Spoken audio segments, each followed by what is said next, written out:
Bueno, pues oramos para empezar. Dios, muchas gracias en este día porque nos permitiste reunirnos una vez más y gracias por tu palabra que la tenemos disponible y hoy que vamos a ver un tema que pienso que hace mucha falta a la iglesia de hoy en día. Hace mucha falta también a nivel personal tener este conocimiento pleno de quién eres tú y cómo eres. Hoy que estudiaremos a fondo uno de tus atributos, que es tu ira, Señor. Te pedimos que en tu gracia y en tu misericordia nos ayudes a ser receptivos a esta doctrina y adorarte por quien eres, Señor. Permite que nuestros corazones pues, se deleiten con ti mismo, con tu persona. En Cristo Jesús te lo pido. Amén.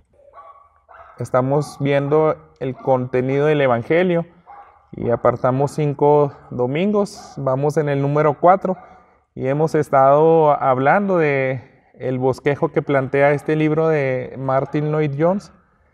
El primer capítulo es como un panorama. Estábamos viendo que hace mucha falta hacerle ver a las personas la necesidad de Dios. Necesitamos hacerles entender que necesitan el Evangelio. La religión y la moral, o sea, también apunta allá porque piensan la mayoría de las personas que simplemente con ser buenas personas pues no están en peligro. Pero yo creo que esos primeros 2 capítulos o los primeros 4, tiene que ver con hacerles ver que estén conscientes de que necesitan un Salvador. Muchas personas plantean el Evangelio y creo que no lo hacen de manera integral. Entonces yo creo que hasta que mostramos todos los atributos de Dios, pues yo estoy convencido que es cuando Dios más obra. Y por eso hoy el domingo pasado vimos la naturaleza del pecado, que es algo externo que se introduce en la tierra. El mismo hombre le abre la puerta, pero es algo que se impregna en la humanidad, o sea, no se lo puede quitar por sí mismo. Es algo tan peligroso, diabólico, lo mencionaba este hermano, lo más terrible que pudo habernos pasado es la naturaleza del pecado. Esa doctrina, si no la entiende bien aquella persona que le estamos compartiendo el Evangelio, nunca va a ver el peligro y mucho menos la ira de Dios. Y es por eso que este domingo vamos a dedicar un tiempo en este tema que es la ira de Dios. La ira de Dios es ese atributo que muchas personas es el que más tienen reservas. Cuando alguien está hablando de la ira de Dios, los que no son creyentes, pues al igual que la doctrina anterior, se van a burlar. Pero sin embargo, entre los creyentes hay muchos cristianos evangélicos que pudieran aceptar y tolerarte la doctrina del pecado y decir, pues sí es necesario ver que es un problema muy, muy fuerte, pero cuando ya se meten a la doctrina de Dios, ese es el atributo de Dios que más se tiende a rechazar, a no aceptar. Entonces, de esta manera yo creo que vamos a tener que plantearnos esta primera pregunta: ¿por qué la proclamación del Evangelio es tan urgente? Si no hablamos de la ira de Dios, nunca van a ver la urgencia de ese Salvador. Y en especial, este es el atributo que más, yo creo que junto con el anterior, lo que veíamos de la realidad del pecado, es lo que más va a hacer consciente a las personas de que necesitan arrepentimiento. Si nunca planteamos esto, yo creo que pues van a estar tranquilos. En el primer domingo que estábamos tratando el Evangelio, habíamos visto que parece ser que en estos últimos años los grupos evangélicos tratan de compartir el Evangelio con otro enfoque y decir, no, tienes que hablar del amor de Dios, de la gracia, de su misericordia, porque es real, así es Dios. Y busca restaurar familias y personas, pero de todas formas, a lo largo de los siglos siempre vamos a ver que los creyentes que de manera más contundente y más fructífera en sus ministerios predicaron el Evangelio son aquellos que fueron equilibrados. Yo usaría más que nada esa palabra. Hay un Uno de los grandes predicadores de Escocia que hubieron en los tiempos de avivamientos allá por 1700, que se llama Christmas Eva. Así que platicábamos que antes de venir a Cristo casi pierde un ojo, y ya se le quedó así como que muy mal el ojo, y se hizo un gran predicador. Y él decía algo así, decía: yo me he fijado que Dios a veces trae a las personas atrayéndolos con sus atributos de amor, de gracia y misericordia. Dios se complace en algunas personas decirle: yo te extiendo mi amor, mi misericordia. Y ahí vienen al arrepentimiento, son atraídos por esos atributos de Dios. Pero dice, también me he fijado, porque él así predicaba de todo, dice, pero yo me he fijado que hay personas que si no les hablas hasta que alguien les habló de la ira de Dios, de la justicia y de la santidad de Dios, de cómo Él rechaza el pecado, hasta entonces vieron su necesidad del Salvador. Entonces Dios actúa de maneras distintas, y quiero que veamos primero, tengamos esa base de que no es plantear el Evangelio como de una manera, que decir, no, vas a hablar de la ira de Dios, y hay otros grupos evangélicos que te quieren plantear todo y decirte, no, Dios tiene un plan maravilloso para tu vida y quiere hacer tu vida mucho mejor que antes. No es tanto así como que estemos en polarizados, sino más bien que sea un equilibrio. Tienes que hablar de las dos cosas. Entonces quiero que entendamos esto como Iglesia Peniel. Seguimos en el capítulo 1 de Romanos, y en el versículo 18, que hemos estado repasando todos estos domingos, dice lo siguiente: porque la ira de Dios se revela desde el cielo contra toda impiedad e injusticia de los hombres, que con injusticia restringen la verdad. Si se fijan, el hermano que plantea este bosquejo del Evangelio, él planteó como que toda la inversa. Aquí este versículo te está diciendo, la ira de Dios se revela. Empezó hablando de la ira, pero en realidad todas las cosas que producen a esa ira de Dios, pues es la impiedad, la injusticia, y que restringen la verdad, que también lo hacen de manera deliberada. O sea, por todo ese actuar de las consecuencias del pecado, viene la ira de Dios. Entonces, ahora hemos llegado a este punto. Pablo está primero que nada afirmando este hecho. Existe la ira de Dios. Es algo que no se puede ocultar. Entonces, ahora sí, analiza lo que produce y manifiesta ese problema de la ira. Todo lo que hemos visto en los domingos anteriores. Que las personas a veces, aunque tú les plantees lo más atractivo, lo más glorioso de Dios, por su naturaleza caída, no les va a atraer. No se van a ver necesitados de un Salvador. Pero por eso tenemos que aprender a compartir el Evangelio, como lo decíamos me parece que fue la primera domingo de este tema, hasta que no les plantean las evidencias de que lo necesitan. Por ejemplo, un enfermo que ya está a punto de morir y no se da cuenta de su gravedad, y tú le dices, aquí están todas las evidencias de que te puedes morir en una semana por esto y esto y esto. Mira, aquí están los niveles de tus estudios, todos los resultados. Hasta entonces van a estar conscientes de ese pecado. Entonces esta es nuestra tarea, y vamos a avanzar pues. Otra vez me parece que van a ser como unos 10 pensamientos de este tema, y este es uno de ellos. Esta doctrina causa más repulsión al hombre que otras. Yo les decía, aunque muchos ridiculizan la doctrina del pecado, aún muchos ven esta doctrina como un tabú. Si la doctrina del pecado lo veían como algo muy anticuado, ahora esto lo ven todavía mucho peor. Es como si dijeran, a lo largo de los siglos, la humanidad, cuando hablabas de la ira de Dios, era porque no entendía a lo mejor cosas que la psicología ya está explicando. Son como dioses que uno crea, posturas que uno crea de Dios en cuanto a cómo te trató tu papá. Entonces, me parece que si nosotros estudiamos a fondo lo que se pudo haber llamado como la era victoriana, algunos atribuyen a eso, donde eran en siglos pasados, como que los sociólogos veían eso. Si existe la ira de Dios en los círculos religiosos, es porque el hombre en su humanidad quiere entender o plantear algo de cuando te trata mal tu papá, de cuando haya algo que se va a ese extremo. Entonces, son cosas que la humanidad siempre va a querer como que relegar.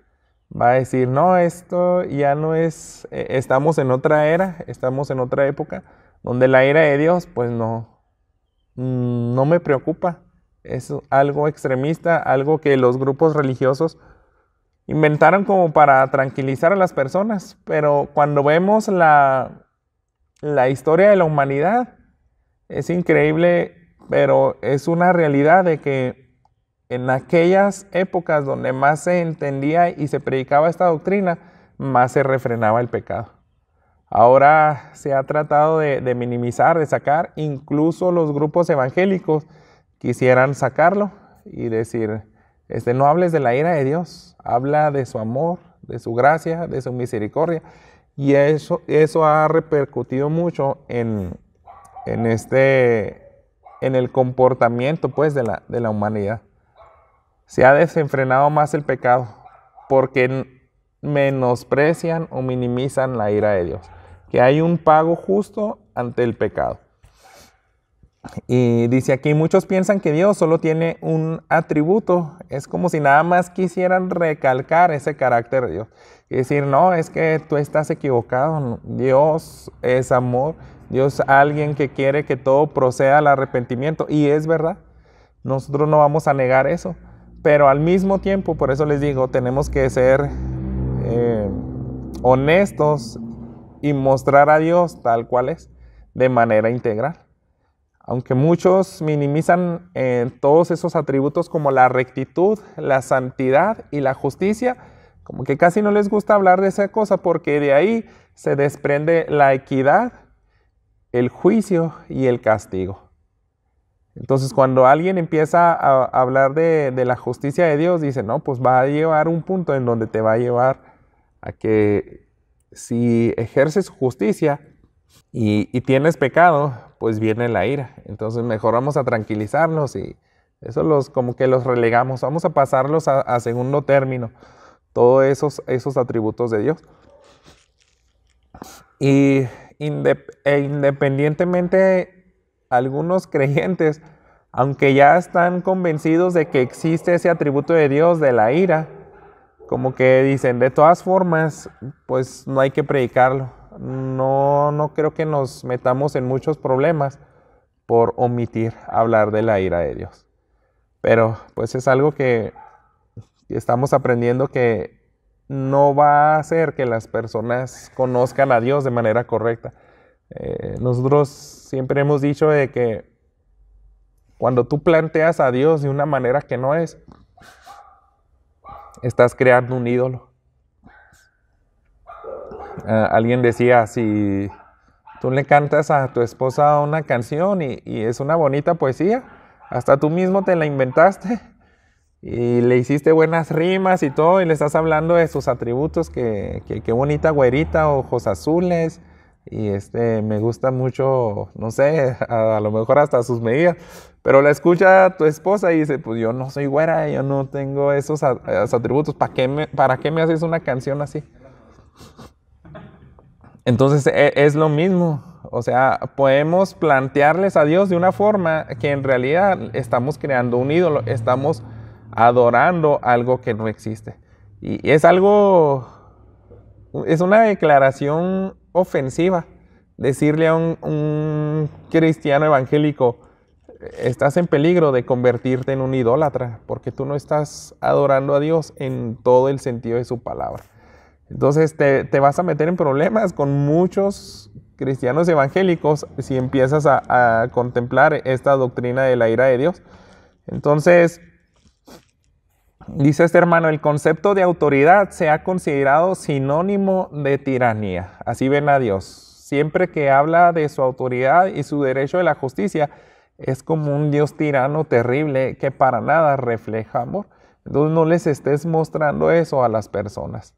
El hombre mismo se ha convertido en el estándar de lo que es la justicia. Si ya no pones a Dios como el juez supremo, el único digno de ejercer la ira, pues entonces, ¿en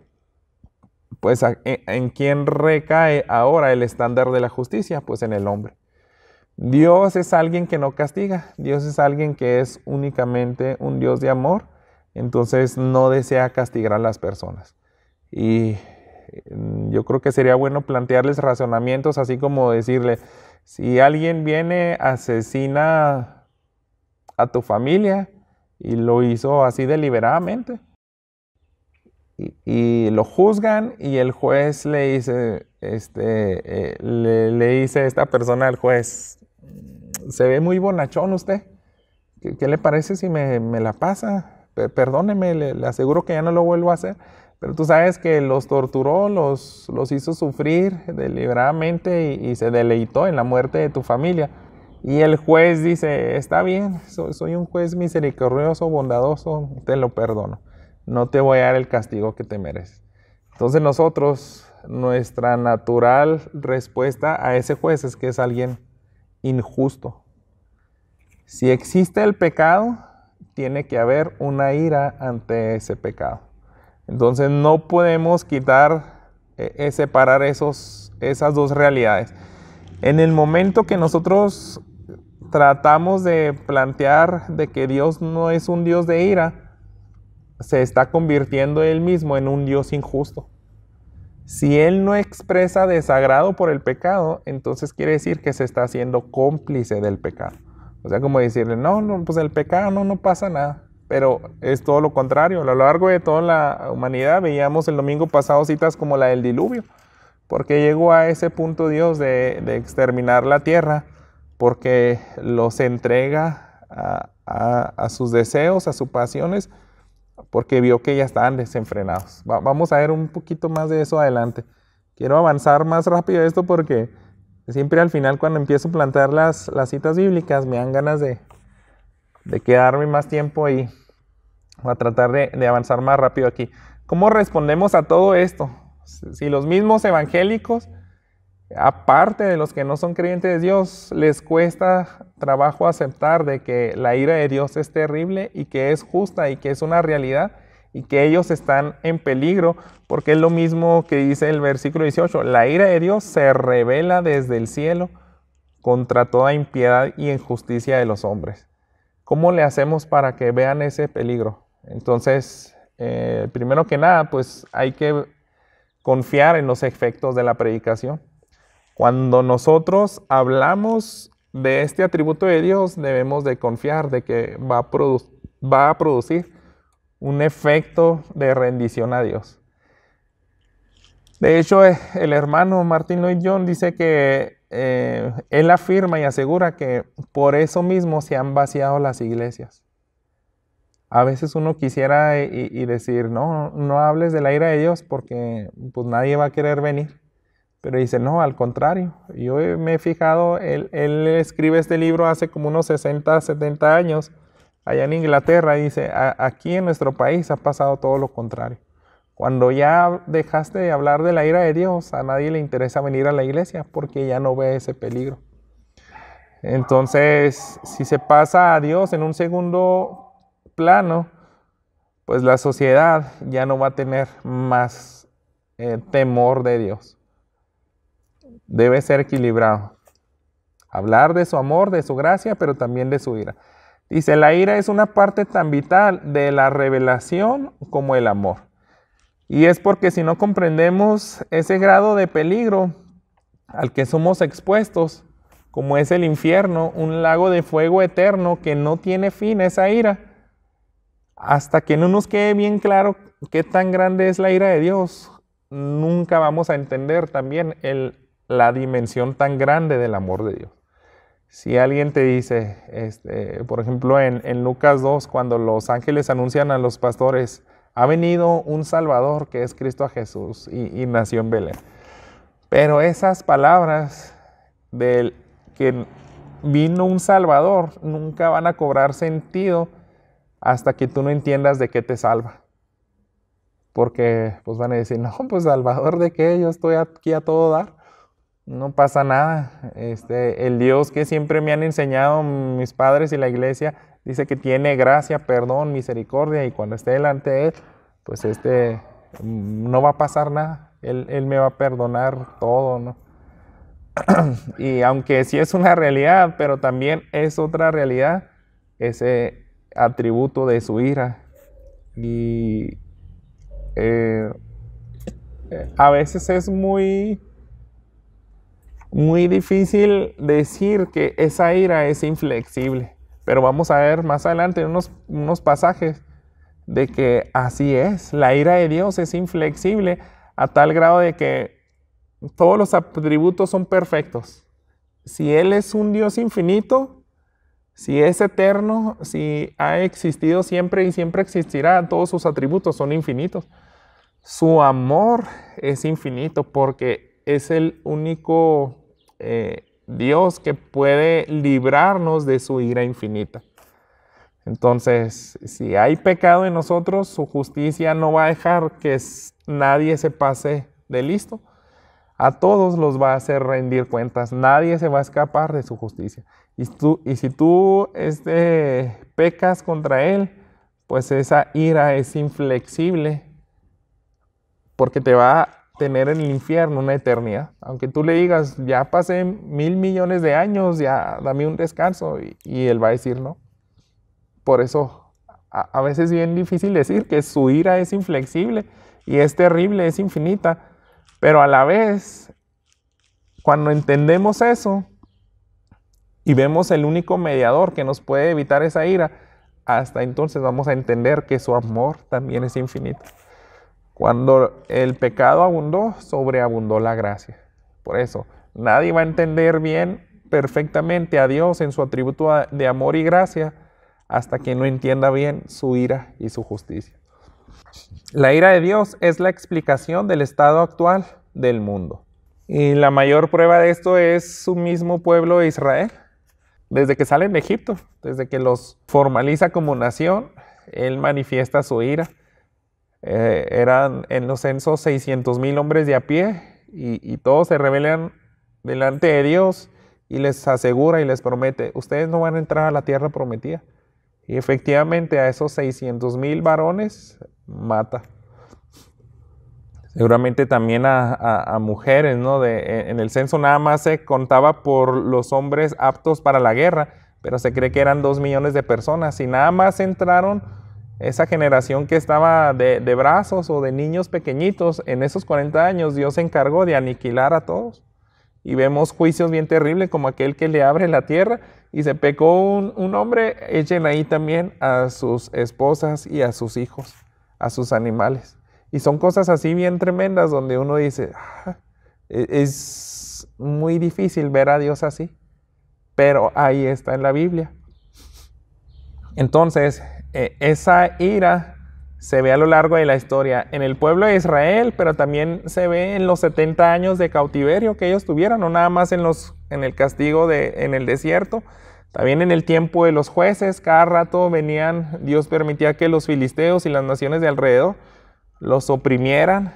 Ellos siguen rebeldes y Dios manifiesta su ira en esos 70 años de cautiverio y no aprenden. También cuando vemos los detalles de la historia del 70 después de Cristo, en la caída de Jerusalén, también son acontecimientos muy terribles. Fíjense cómo dice Romanos en el capítulo 2, versículos 8 y 9.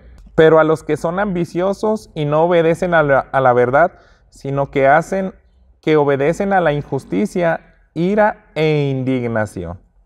Habrá tribulación y angustia para toda alma humana que hace lo malo, el judío primeramente y también del griego.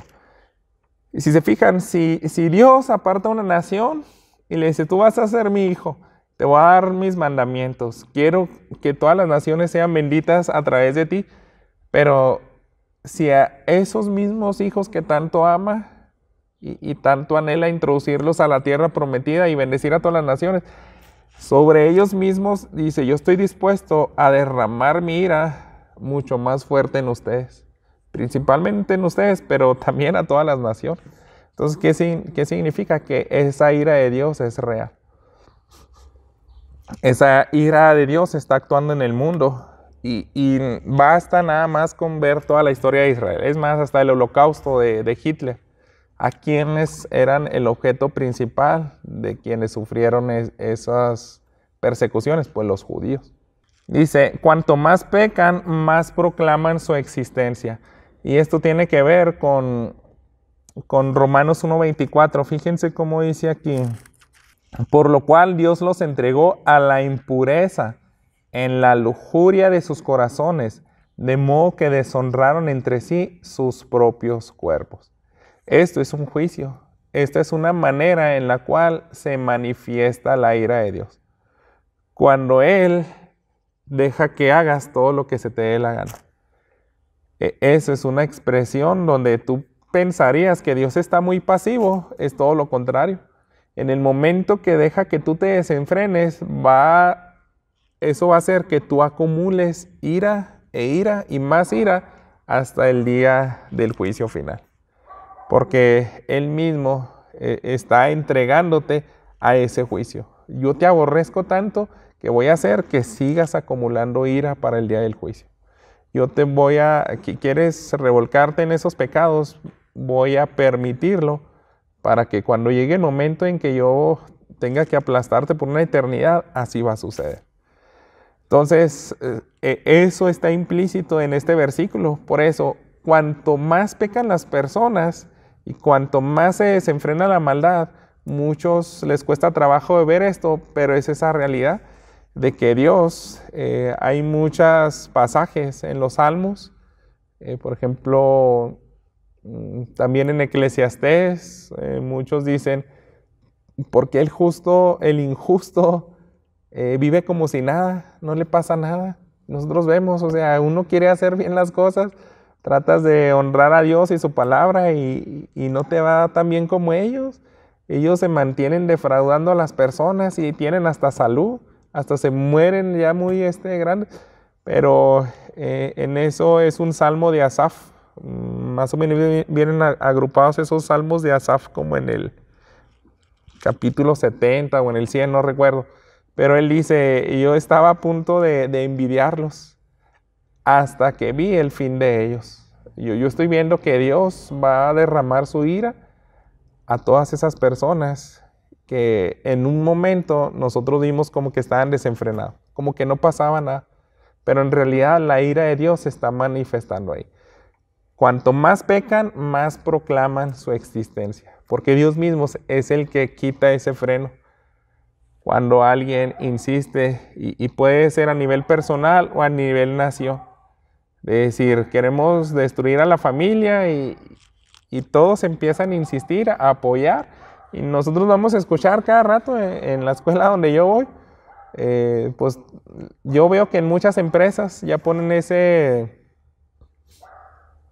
como un eslogan de que somos una institución o un negocio de inclusión.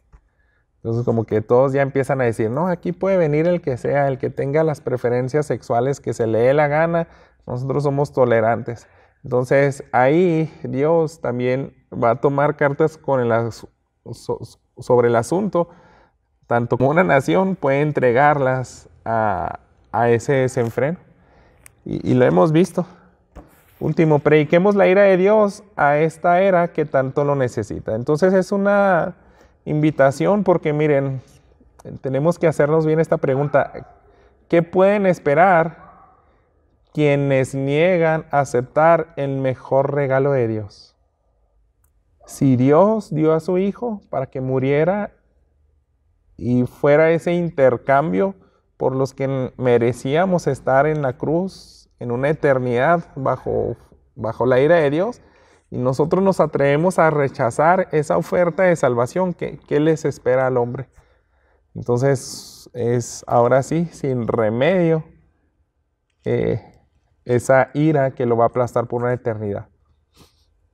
De ahí viene la urgencia de la predicación de manera integral. Tienes que hablarle y decirle, si quieres la vida eterna, una vida plena, una vida con gozo, no vas a anhelarlo, no vas a venir a ellos tan fácilmente hasta que no entiendas que en este momento tú estás en peligro. Y que si no te apartas de tus caminos, te arrepientes y depositas tu fe en Jesús como tu único medio de salvación de esa ira, ahí vas a terminar. Entonces, eso fue lo que plantea el hermano. Quisiera ver si quieren aportar algo o alguna duda, alguna pregunta, porque vamos a empezar a ver varias citas bíblicas.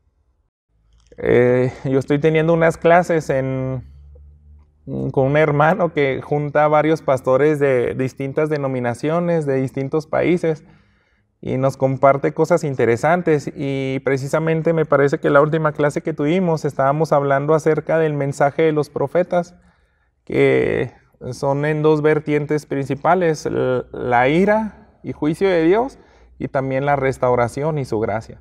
De eso hablan los profetas.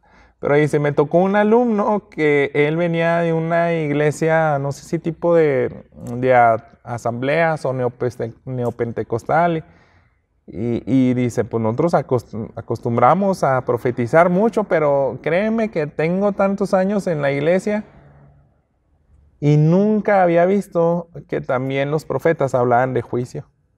Allá en la iglesia nada más hablamos puro bien, pura bendición, pura gracia de Dios. Y es todo lo que nos profetizan. Entonces, Jeremías habla de eso cuando dice, si sus profetas hubieran estado en mi secreto, pues les harían ver que estaban en peligro. Pero siempre se la pasaron diciendo pues cosas así positivas: todo está bien, todo está al 100, no existe la ira de Dios. A lo mejor va a ser para los impíos tal vez, pero tú tranquilo. Bueno, a esta parte en la que quería llegar, y cómo me gustaría, les decía la semana pasada, hasta como que aventarme un sermón de cada uno de estos. Vayan a Deuteronomio 28. Yo siempre he tenido una teoría, y ayer estaba tratando de investigar a ver si alguien ya había hecho un trabajo de lo que yo quiero hacer. Y es así como contar los pasajes que hablan de la ira de Dios y los que hablan de la gracia. Y yo sospecho que en la Biblia van a haber más pasajes donde resaltan el atributo de la ira de Dios. Esa es mi teoría. Y lo veo bien claramente en los profetas menores. Lo veo, por ejemplo, Jesús enseñó más del infierno que del cielo. Entonces son cosas que no sé, a lo mejor me equivoco, pero ahora que ya ando de payaso siempre presumiendo que tengo Biblia nueva, hasta batallo a veces en abrir las hojas. Y ahora sí lo voy a agarrar, a subrayar capítulos, voy a contabilizar cuando la lea toda, y yo casi creo que así me lo voy a encontrar. Pero no se trata de eso, les digo, hay que hablar todo de manera integral. Pero no es coincidencia que nos topemos pasajes como estos. Miren, en Deuteronomio 28, Dios habla de las bendiciones que quiere darles al pueblo de Israel si obedecen su palabra.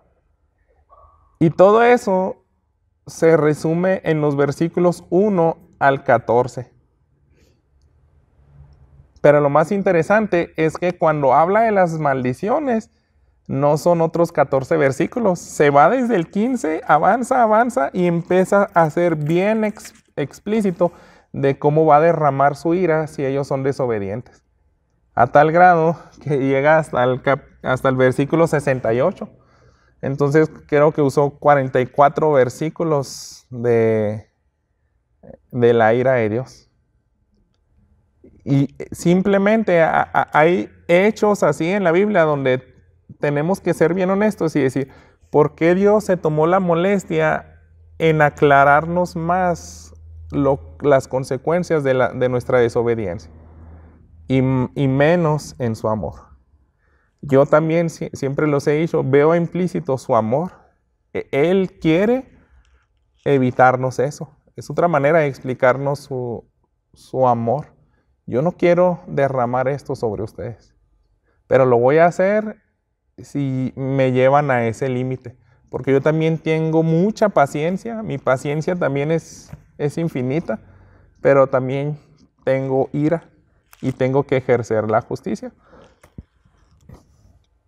Isaías 63, 1 al 6. Hay muchos pasajes, la verdad, pero solamente estoy escogiendo algunos de los cuales veo que enseñan pues bastante bien esta realidad de la ira de Dios.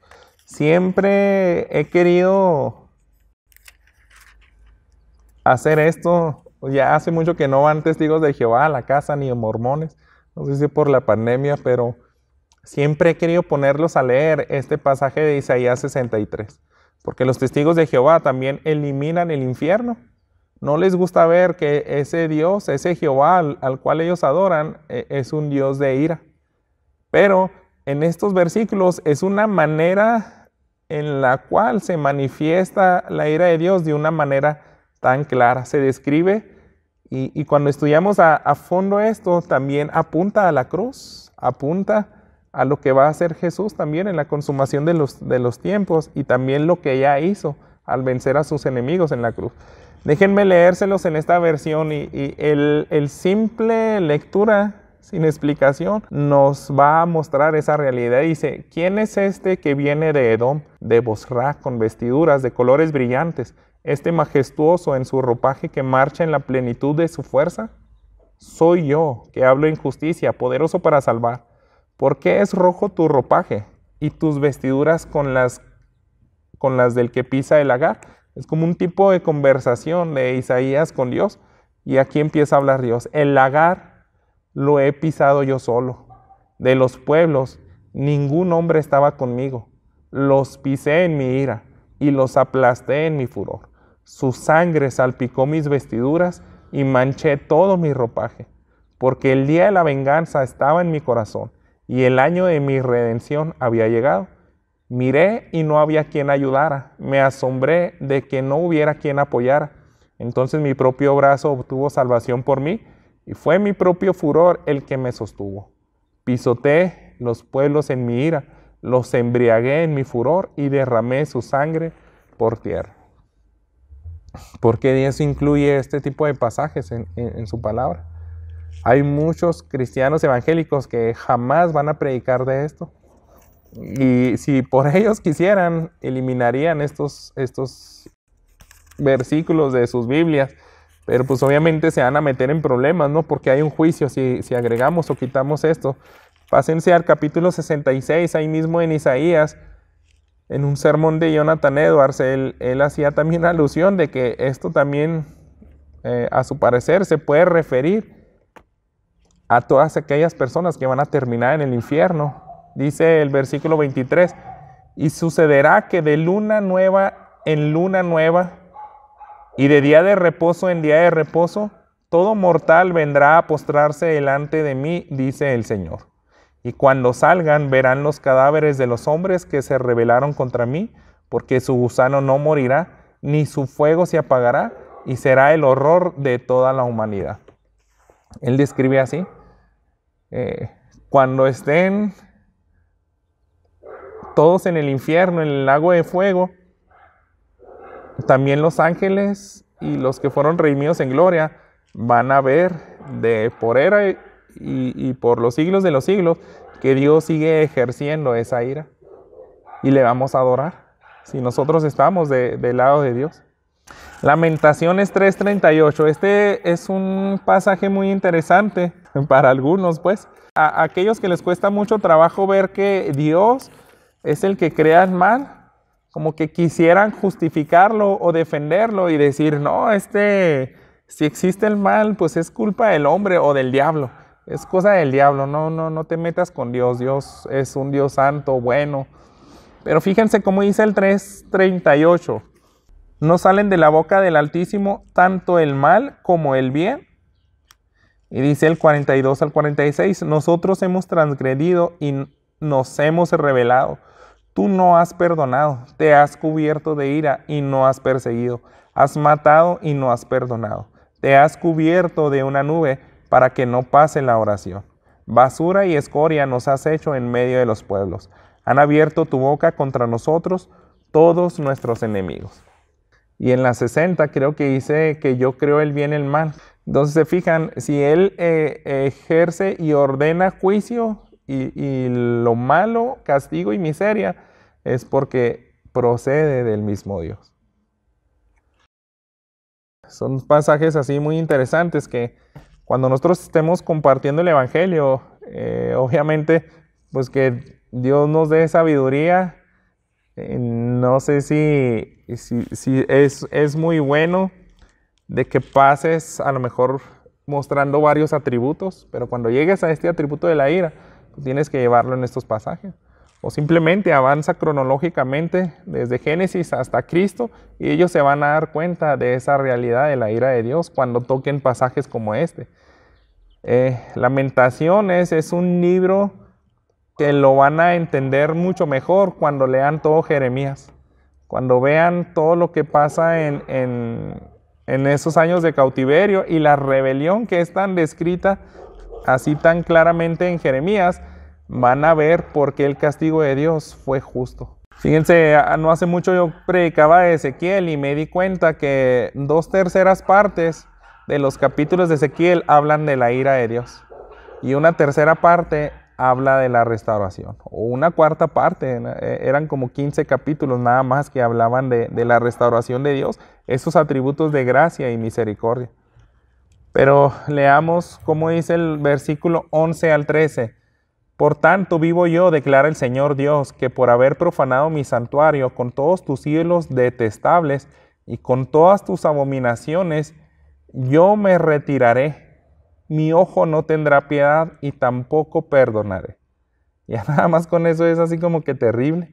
Ya, aunque me ruegues, yo ya no voy a perdonarte. 1/3 parte de ti morirá de pestilencia o será consumida por el hambre en medio de ti. 1/3 parte caerá a espada alrededor de ti y la 1/3 parte esparciré a todos los vientos y yo desenvainaré la espada tras ellos.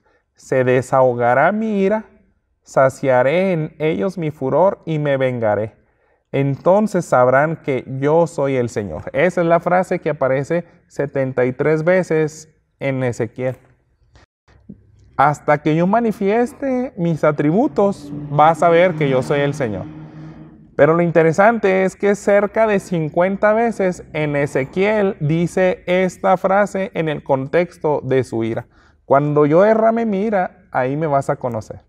Y más o menos unas 15 veces es cuando él habla y dice, yo te voy a restaurar, te voy a perdonar y sabrás que yo soy el Señor. Son mucho más veces que nos advierte de su ira. Voy a terminar el versículo 13. He hablado en mi celo cuando desahogue mi furor contra ellos. La ira de Dios nos enseña que Dios no es un Dios de amenazas. Dios no es un Dios que dice que va a ejercer un castigo y nada más se va a quedar así en palabras. Él las va a ejercer. Vámonos a Joel. Joel nos habla del día de Jehová. Todos estos pasajes, yo creo que el profeta Joel nos habla muy bien de ese concepto del día de Jehová. El día de Jehová es necesario antes de que venga la restauración de Israel y de toda la humanidad. No pueden venir a plenitud, a ser una nación restaurada antes de que venga el día de Jehová.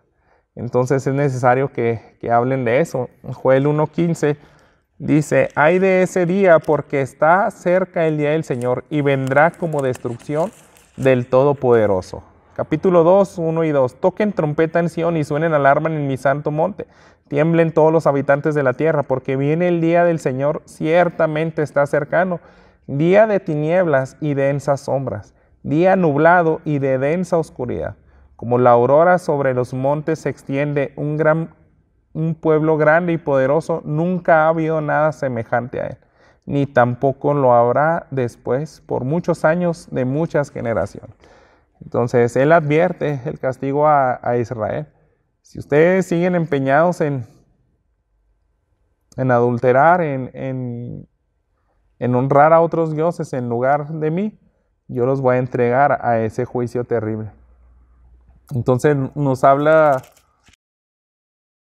mucho este libro del profeta Joel.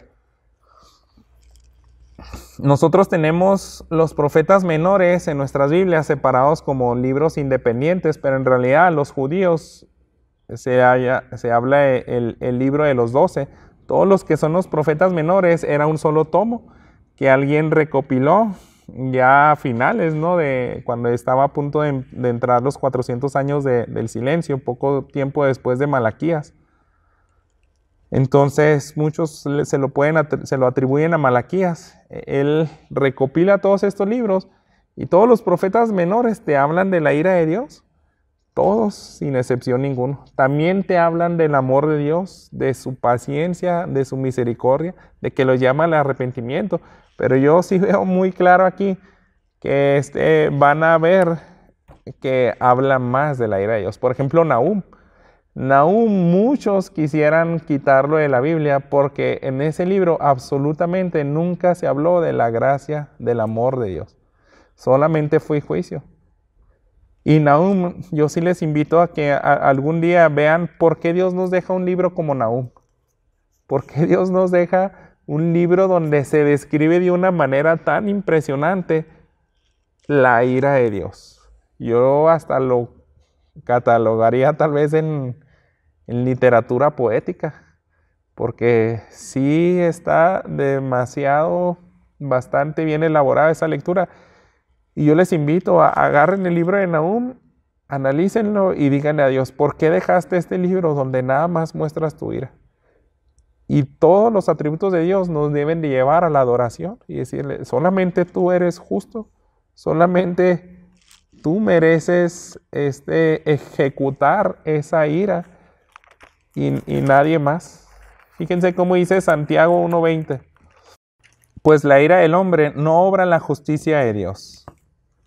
A veces nosotros quisiéramos ayudarle a Dios y decirle, híjole, dame chance de ayudarte y pagarle a esa persona porque me hizo algo, o quisiéramos tomar venganza nosotros, ¿no? Y en el momento que hacemos eso es como que le dijéramos a Dios, ¿sabes qué, Dios? Tú no sabes cómo es ejercer esto de la venganza. Déjame en esta ocasión, yo te ayudo. Pero no. La ira del hombre no obra la justicia de Dios. Por más terrible que hagamos nosotros ese castigo, para empezar, nos meteríamos en problemas nosotros. El único digno de ejercer ira y justicia santa es Dios. Y una muestra muy clara es Nahum. Él describe el juicio hacia Nínive, esa nación tan terrible, que incluso Dios le extendió su misericordia y su amor con el profeta Jonás. Él les llama al arrepentimiento, pero años después ya es inevitable. Ellos vuelven a revolcarse en sus iniquidades y ahora sí, lean Nahum y verán que esos 3 capítulos exalta de una manera sublime y santa ese atributo de Dios, su santidad, su ira. ¿Cómo no puede pasar por alto su justicia? Ahora vamos a ver algunos pasajes del Nuevo Testamento, porque esa es una manera en la cual muchos dicen, Dios no es el mismo el del Antiguo al del Nuevo Testamento, pero no. Pudiéramos incluir muchos más pasajes, pero obviamente pues por el tiempo no nos alcanza. Tenemos que ir concluyendo ya viendo estos últimos pasajes del Nuevo Testamento. En Lucas 21, nuestro Señor Jesús habló de esa ira de Dios y del juicio que vendría ante Israel, porque era ya una nación maldita. Ustedes tuvieron al Mesías en carne y hueso, lo rechazan y creen que Dios se va a quedar con los brazos cruzados, ¿no? Viene un juicio que se cumple en el 70 después de Cristo, y todo eso viene escrito aquí en los versículos del 22, déjenme leérselos aquí en mi Biblia. Porque estos días son días de venganza, para que se cumplan todas las cosas que están escritas. Ay de las que estén encintas y de las que estén criando en aquellos días, porque habrá una gran calamidad sobre la tierra e ira para este pueblo, para esa generación. Caerán a filo de espada y serán llevados cautivos a todas las naciones. Jerusalén será pisoteada por los gentiles hasta que los tiempos de los gentiles se cumplan. Habrá señales en el sol, en la luna y en las estrellas, y sobre la tierra angustia entre las naciones, perplejas a causa del rugido del mar y de las olas, desfalleciendo los hombres por el temor y la expectación de las cosas que vendrán sobre el mundo, porque las potencias de los cielos serán sacudidas. Este lenguaje donde dice el hombre va a desfallecer, es que así de terrible va a ser la ira de Dios. Nosotros vemos aquí en este versículo 26 cómo va, es exactamente lo mismo que describen los profetas acerca de la reacción del hombre. Nadie puede estar frente a la ira de Dios. Y Jesús siempre estuvo hablando, esta es una realidad, esto viene. Jesús mostró tanto amor, tanta misericordia, tanta paciencia, porque incluso cuando iba camino a la cruz, Él seguía predicando para que se arrepintieran. Cuando las mujeres están llorando, en Lucas narra, estaban llorando porque veían a Jesús que ya no podía a la cruz, tiene que ayudarle Simón de Cirene, y Él les dice, ¿saben qué? No lloren por mí, no me tengan lástima, lloren por ustedes mismos, porque vienen esos días. Él todavía seguía haciendo referencia a eso. En Hechos describe a esa nación de Israel como una generación maldita. Por eso en los apóstoles, sus primeros mensajes dice, huyan ustedes de esta perversa generación. Ustedes rechazaron a Jesús. ¿Y a poco creen que Dios no va a desatar su ira contra usted? Tienen que leer para constatar, si quieren, los escritos de Flavio Josefo o de algunos otros historiadores de cómo fue eso del 70 después de Cristo. Fue terrible. De hecho, cuando nosotros vemos en el cautiverio, Juan 3 del 18 al 19, es lo que yo no entiendo por qué a veces en este tiempo nos ha afectado un evangelio que nos han heredado de las últimas décadas, donde te dicen, no hables de la ira, habla de Juan 3:16, porque de tal manera amó Dios al mundo que dio a su Hijo unigénito. Pero yo no les estoy diciendo que no dejemos de hablar de eso, lo tenemos que hacer. Tenemos que hablar del amor y de la gracia de Dios, pero ¿por qué enseguida Jesús mismo le dice a Nicodemo cuando le estaba explicando, ¿tú quieres saber cómo llegar al cielo? Tienes que nacer de nuevo, tienes que creer en aquel que va a ser levantado como la serpiente, y para que si crees tengas vida eterna. Pero le agrega el versículo 18 que dice, el que cree en él no es condenado, pero el que no cree ya ha sido condenado porque no ha creído en el nombre del unigénito Hijo de Dios. Y este es el juicio, que la luz vino al mundo y los hombres amaron más las tinieblas que la luz, pues sus acciones eran malas. Entonces ese juicio, si rechazan esa luz, yo los voy a hacer que permanezcan en esas tinieblas. Ustedes me van a enfrentar en esa ira. Y lo vamos a ver así bien claramente. Por ejemplo, Lucas en las bienaventuranzas, en el capítulo 6, a muchos les gusta predicar, bienaventurado, ve a Dios que te quiere dar vida eterna. Los pobres, como dice Mateo 5, los pobres en espíritu, porque de ellos les pertenece el reino de Dios. Sí lo tenemos que predicar. Tenemos que darles esperanza y decirle, bienaventurados los que lloran porque serán consolados. ¿Ves? Tenemos un Dios de consuelo. Bienaventurados los que tienen hambre y sed de justicia, porque ellos serán saciados. ¿Te fijas? Dios les gusta mucho plantear esa faceta que es realidad. Pero ¿por qué Lucas exactamente después de esos versículos te dice, ay de ustedes los que son ricos, ay de ustedes los que están saciados, ay de los que ríen porque llorarán? Hay de los que están saciados porque después tendrán hambre de esa sed de justicia, pero va a ser demasiado tarde. Ya no les va a servir para nada porque van a estar en el infierno. Ya va a ser demasiado tarde a arrepentir. Y vienen esos atributos uno enseguida del otro. No tenemos por qué separarlos. Efesios 5, 3 al 7. Pero que la inmoralidad y toda impureza o avaricia ni siquiera se mencione entre ustedes como corresponde a los santos. Tampoco haya obscenidades, ni necedades, ni groserías que no sean apropiadas, sino más bien acciones de gracias. Porque con certeza ustedes saben esto, que ningún inmoral, impuro o avaro, que es idólatra, tiene herencia en el reino de Cristo y de Dios. Que nadie los engañe con palabras vanas, porque, pues por causa de estas cosas, la ira de Dios viene sobre los hijos de desobediencia. El Nuevo Testamento también te habla qué es lo que desata la ira de Dios, el pecado. Y el mismo Nuevo Testamento te está hablando de esas realidades. También Colosenses 3:6, ¿alguien lo buscó? Colosenses 3:6. Bueno, entonces se los gano. Y ando medio filosón en la esgrima. Pues la ira de Dios vendrá sobre los hijos de desobediencia por causa de estas cosas. Son por eso mismo viene en el 8. Por eso mismo desechen ira, enojo, malicia, insultos, lenguajes ofensivos de su boca. Y sigue, continúa. Nosotros como creyentes, le está escribiendo una iglesia a Pablo. Nosotros cuando no consideramos ese atributo de la ira de Dios, también nuestra santidad se va a estancar. Yo en lo personal, cuando medito en la ira de Dios, hasta entonces hago medidas más drásticas para no pecar. Si no, ando bien tranquilo, la verdad. Es que es primero la ira de Dios y luego ya es su misericordia. Tienes que conocer, tienes que vivir la ira de Dios para conocer su misericordia. Sí, a lo mejor les decía, Chris Evan decía, en algún punto tú vas a conocer a Dios plenamente.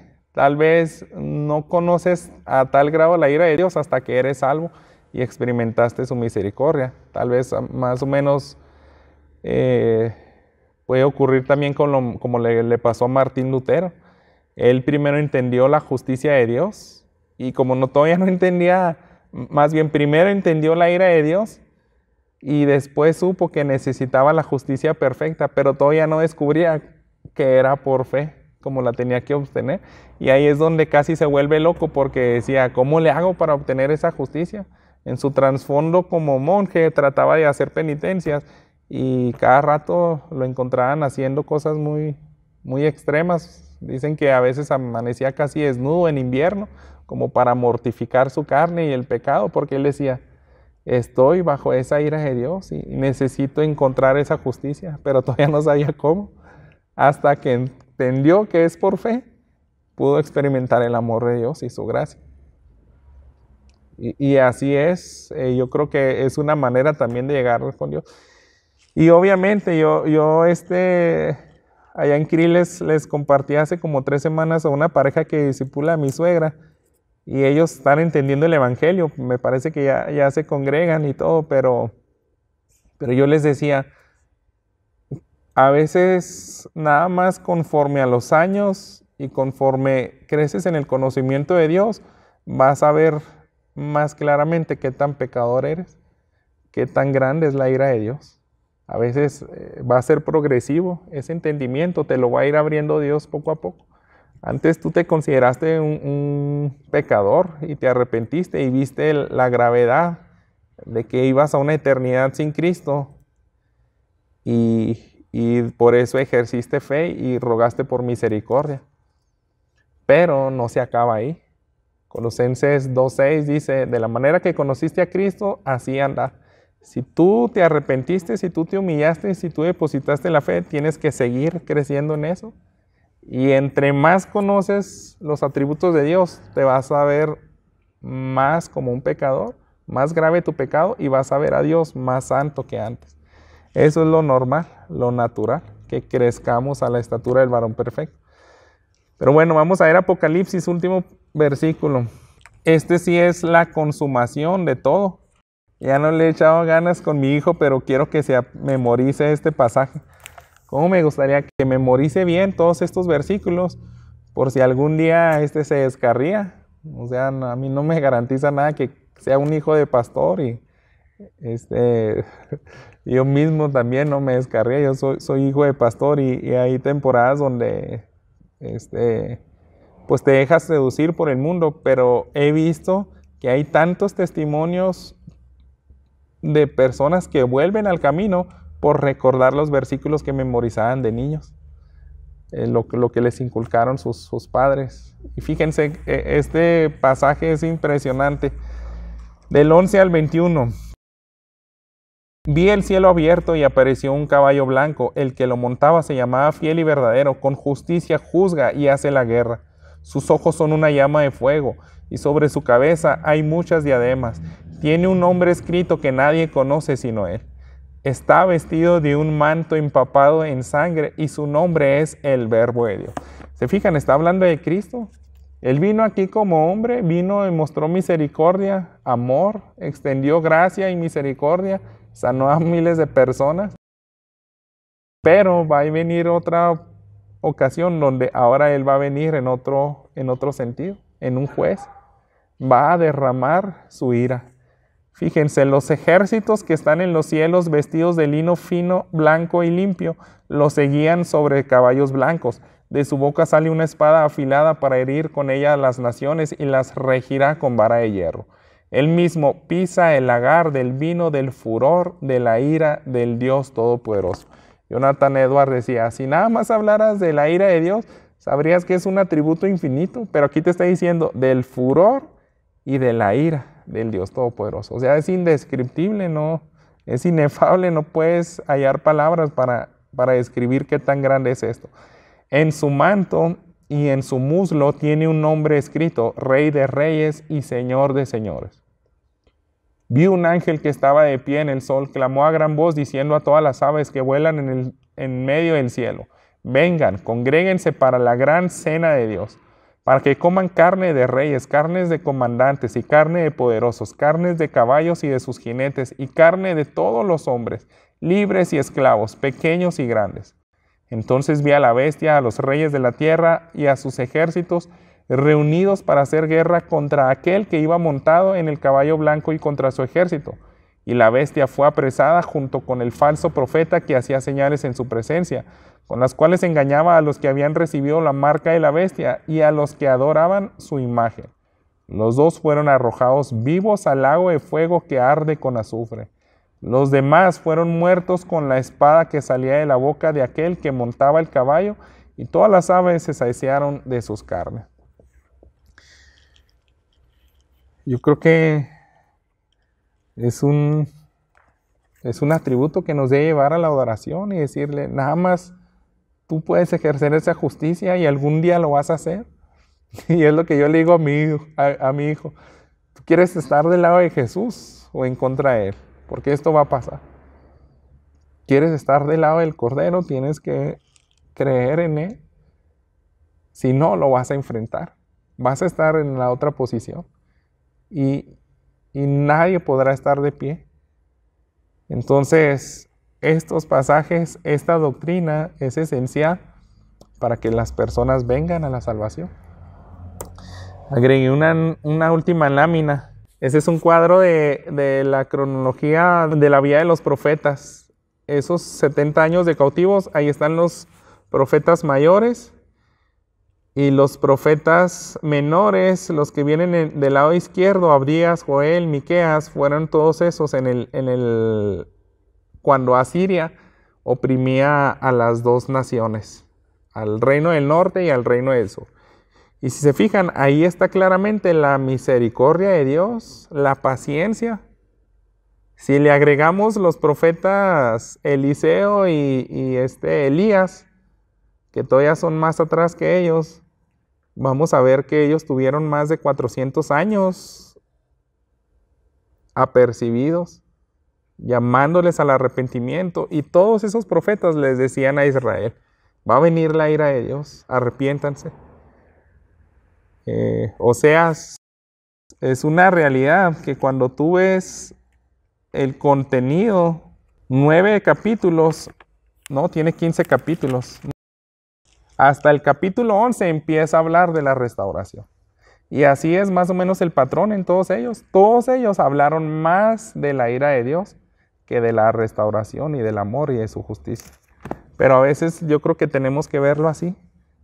Fíjense, ahí vino la caída en el 722 del reino del norte.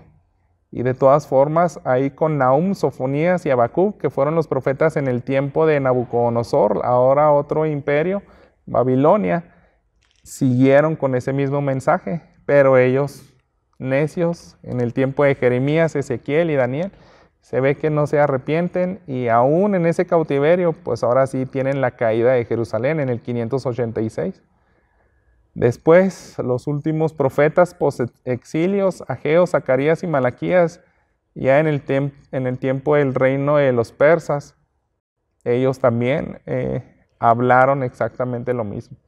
A tal grado que Malaquías dice, no, ya viene ese día y lo va a preparar alguien que era en ese espíritu de Elías, Juan el Bautista, habló exactamente lo mismo. Él cierra toda la profecía, fue el último de los profetas. ¿Y cómo era el mensaje de Juan el Bautista? Entonces, ¿pero por qué? Porque dice, el hacha ya está puesta. Yo voy a derribar todo árbol que no dé buen fruto y se va a quemar en el fuego que no se apaga. Es ira de Dios. ¿Por qué? Porque hasta que no entiendan este atributo, no van a ser atraídos por el amor de Jesús y su gracia y su misericordia. Entonces, que Dios nos dé sabiduría, que nos ayude a compartir el Evangelio a nuestros compañeros de trabajo, que nos haga sensible a nosotros para empezar de esa ira de Dios y seamos pues hijos que nos santifiquemos. Si no nos santificamos y nosotros mismos no lidiamos con el pecado y las consecuencias de Dios, pues no vamos a también actuar en obediencia. Yo les decía hace no mucho en una meditación que le daba a los matrimonios, hablando acerca de Hebreos 12, estos versículos del 25 al 29. Tengan cuidado de no rechazar a aquel que habla, porque si aquellos no escaparon cuando rechazaron al que los amonestó sobre la tierra, mucho menos escaparemos nosotros si nos apartamos de aquel que nos amonesta desde el cielo.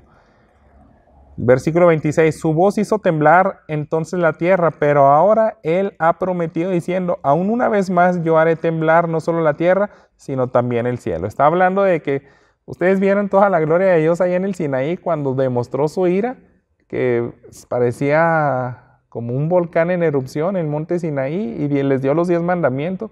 Tengan cuidado de rechazar eso, pero ustedes que tienen la Escritura, la palabra de Dios, los que pertenecemos al nuevo pacto, debemos de tener mucho más cuidado en tomar a la ligera la palabra de Dios, porque de ahí viene la ira. Dice, esta expresión aún una vez más indica la remoción de las cosas movibles, como las cosas creadas a fin de que permanezcan las cosas que son inconmovibles. Por lo cual, puesto que recibimos un reino que es inconmovible, demostremos gratitud, mediante la cual ofrezcamos a Dios un servicio aceptable con temor y reverencia, porque nuestro Dios es fuego consumidor. Moisés mismo decía, estoy aterrado de esto que estoy viendo, a Dios tronar. Y el pueblo de Israel decía, habla tú, Moisés, porque nosotros no nos queremos ni acercar. Pero el autor de los Hebreos dice, ustedes están en una posición mucho más gloriosa. Aquella vez la voz hizo temblar la tierra, pero ahora va a hacer temblar el cielo. Y esa voz, pues, es digna de obediencia. Vamos a orar, ¿sí? Dios, muchas gracias porque hoy nos diste tanta bendición al ver este atributo tuyo de tu ira, y es una realidad y tenemos que aprender a caer postrados y adorarte, porque tú vas a ejercer tu justicia ante tanta miseria, ante tanta maldad que pues parece desenfrenada. Pero te rogamos, Padre, que haga el efecto que tiene que hacer esta doctrina en nuestras vidas y que nos mueva a compartir de una manera más integral tu evangelio. Concede, Señor, que como iglesia pues aprendamos a a compartir el Evangelio de la manera que más te honre. En Cristo Jesús. Amén.